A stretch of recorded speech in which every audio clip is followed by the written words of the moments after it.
कांग्रेस के शाहजादे ने घोषणा की और वो वीडियो भी देखने जैसा है। उन्होंने घोषणा की, एक झटके में देश की गरीबी हटा दूंगा।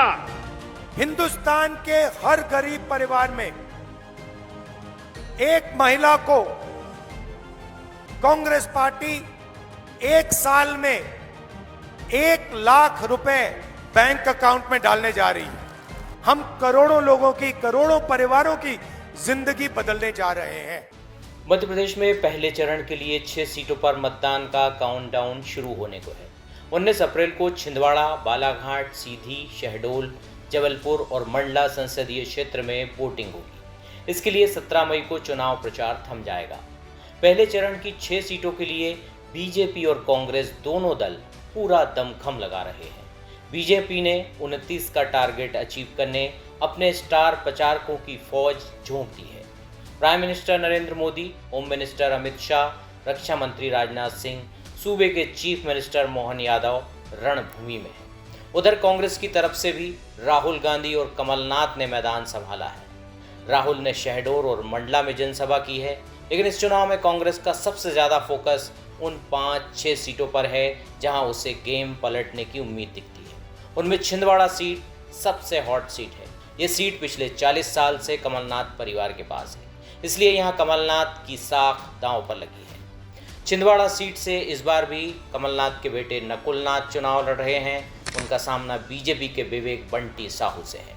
नाथ परिवार के लिए छिंदवाड़ा इस बार इसलिए चुनौतीपूर्ण बन गया है क्योंकि टीम कमलनाथ टूट गई है और एक के बाद एक कई साथी बीजेपी में चले गए हैं। यही वजह है कि अब कमलनाथ छिंदवाड़ा पर ही पूरा जोर लगा रहे हैं। बात करें मंडला संसदीय क्षेत्र की, तो कांग्रेस ने विधानसभा चुनाव में केंद्रीय मंत्री फग्गन सिंह कुलस्ते को परास्त किया था। लोकसभा में भी यही जोड़ी चुनावी मैदान में है।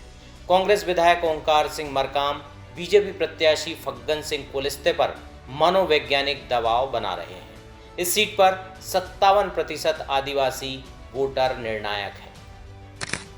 सीधी सीट पर कांग्रेस ने अपने पूर्व मंत्री कमलेश्वर पटेल को मैदान में उतारा है। उधर बीजेपी से डॉक्टर राजेश मिश्रा रणभूमि में टक्कर दे रहे हैं।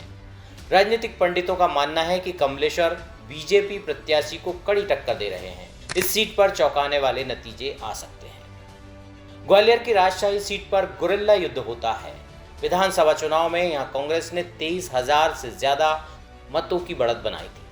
लोकसभा में बीजेपी प्रत्याशी भारत सिंह कुशवाहा और कांग्रेस प्रत्याशी प्रवीण पाठक अपनी सेनाओं के साथ रणभूमि में हैं। तमाम किंतु परंतु के बीच दोनों ही प्रत्याशियों के सामाजिक, राजनीतिक, जातिगत समीकरणों के चलते ये चुनाव कांटे का हो गया है।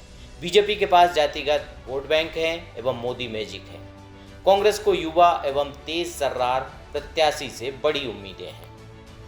उधर राजगढ़ सीट से कांग्रेस के दिग्गज नेता और राघोगढ़ के राजा पूर्व मुख्यमंत्री दिग्विजय सिंह चुनावी मैदान में हैं और उनके सामने हैं बीजेपी के 2 बार के सांसद रोडमल नागर। हालांकि दिग्विजय सिंह ने इस बार चुनाव लड़ने को लेकर अनिच्छा जताई थी, लेकिन कांग्रेस हाईकमान ने दबाव बनाया तो उन्हें अपना किला बचाने रणभूमि में उतरना ही पड़ा। वे पिछले 3 महीने से क्षेत्र में पैदल यात्रा कर रहे हैं और जनता से भावुक अपील भी कर रहे हैं। ये उनकी जिंदगी का आखिरी चुनाव है। राजनीतिक विश्लेषकों के अनुमान के मुताबिक कांग्रेस इन 5 सीटों पर बीजेपी को कांटे की टक्कर दे रही है। इन सीटों पर कांग्रेस सभी को चौंका भी सकती है। बीजेपी का 29-0 का ख्वाब अधूरा भी रह सकता है, लेकिन ये सिर्फ राजनीतिक पंडितों का अनुमान भर है। असली रिजल्ट तो 4 जून को ही सामने